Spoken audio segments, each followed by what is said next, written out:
What's up guys, Daryl from Smart Shooters, and today let's talk about the Sig Sauer M17.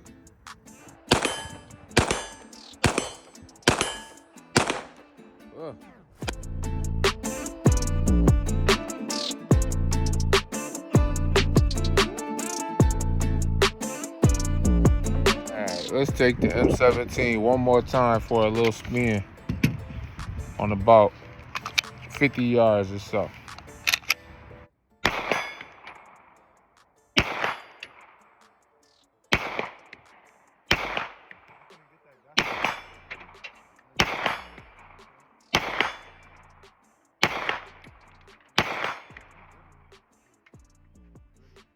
That's M17 like, baby. This firearm is clear and will remain clear for the duration of this video. So, the Sig Sauer M17. This one looks a little different because I upgraded it with the Wilson Combat Grip. It usually has this grip module on it. This grip module is the standard P320 grip module, and I'm not a fan, as you can see. I got it wrapped with goon tape because the texture is just not there, and once my hand starts sweating at the range, it gets a little slippery to hold on to. So this is my M17.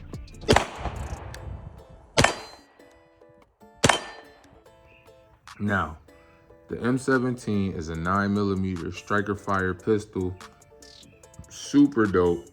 But we gotta fight through the cons of a P320 real quick.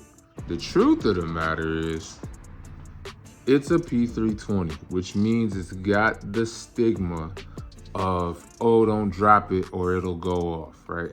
Sig had some issues with some earlier P320s where they were going off when they were dropped. Sig offered free upgrades. I haven't had a single issue with any of the 320s I've owned, but that doesn't mean people haven't had the issue, right? And that is a stigma around this gun. And it's something that you have to consider. Do you want a gun where the company has had to do recalls because the gun went off? What I haven't seen a report of is any of these going off when dropped that had a safety engaged. And the M17 does have a thumb safety. And so that gives me a little more reassurance. Plus, I mean, we've dropped it. It hasn't done anything. But just know that when you're in Sig P320 world, there's gonna be a stigma around your gun going off if dropped. Now, the M17 comes with two 21-round mags and a 17-round flush mag. I'm running the Sig Romeo 1 Pro red dot on it, which is an okay red dot. It does have some emitter bleed. It does have some other issues. But all in all, I think it's still a decent red dot. I'm running a TLR 7A Streamlight on there. This actually came as a trade into my shop. So with the exception of upgrading the frame, everything is pretty much how it came to me. And I ran it because I'm a Glock guy. There's no secret about it. I am a Glock fanboy. I will admit it a million times over again. But I wanted to give this a try and see if I truly was missing out on something. And I like to believe that I really was. This is a great shooting firearm. Shooter ready? Ready. Stand by.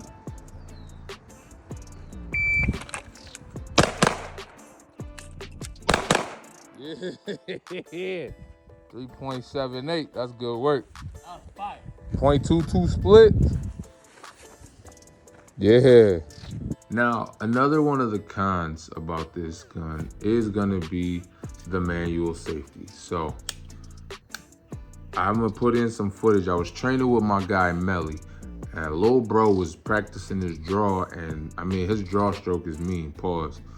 But there was a time that he drew and he forgot to hit the safety. Shooter ready? Ready. Stand by. That's safety. That's safety. That is something that personally I've always been concerned with, and why I've never carried a gun with a manual thumb safety. I'm always scared that when I go to draw it, it'll click instead of bang because I didn't let down the safety first. And that is a horrible fear of mine. That's gonna be a bad day if you draw a gun, especially if you draw a gun on a situation with another gun drawn. So that's something that you really gotta consider with this is you have to train yourself that every time you come out of that holster, you gotta drop that safety. As far as accuracy goes, I mean, I think it's pretty accurate. I was ringing steel at 25 and 50 yards with no problem. I gotta do this for the M17 shit talker. You know what I'm saying? It's just 25 yards, it's just 25. We can sit out here and do this all day.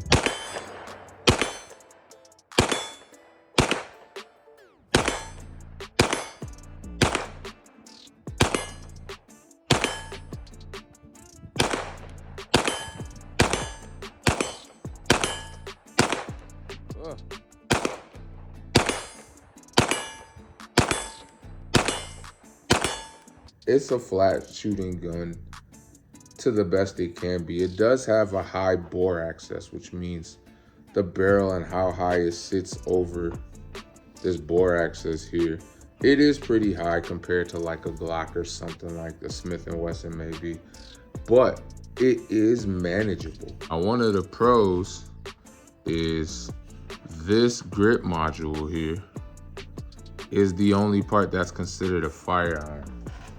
There's no serial number on the slide. There's no serial number on the frame, which is why it's extremely modular. I could get an M18 slide and put it on here and have a shorter handgun. I could get a different grip module. I could swap these out all day if I really wanted to. So that's one of the pros is you can really buy one grip module and you can truly make a few other guns out of one gun. Another con you could argue for the M17 is the cost. They are pricey, and MSRP is a pretty hefty ticket. I would say one could argue that you might be better with like a Glock 19X. But I would argue that the quality of this is definitely comparable to like a 19X. I don't think the 19X truly has very many advantages over the M17, minus the fact that it does not have a reputation for going off when dropped. Glocks they just don't have those issues. And so I hate that for SIG because so many people won't give this handgun a chance. And it actually truly is a good firearm. I've been running it for a while. Since it came into my shop on a trade-in, I was like, what better time to run it? And man, I felt bad because I haven't been giving SIG a chance, man. I have been so gun snobby and I want my Glock and my Glock is all I want to run, that once I shot this, I was like, ooh. And once I changed to the Wilson Combat Grip, I was like, I think it's time to give SIG another chance. And so I don't know if I'll keep this or if I'll just sell it through my FFL. But I just wanted to really share with you guys that this gun is truly, one, not as bad as the internet says it is. Two, it's actually good. And three, it hasn't gone off when I've dropped it yet. That's just me. I'm just one person. So what do you think of the M17, man? Drop it in the comments below. Make sure you like, comment, subscribe to the channel, man. Hit the little bell so you never miss when I drop another video. And I appreciate y'all tapping in. SIG Sauer M17. It hasn't gone off yet.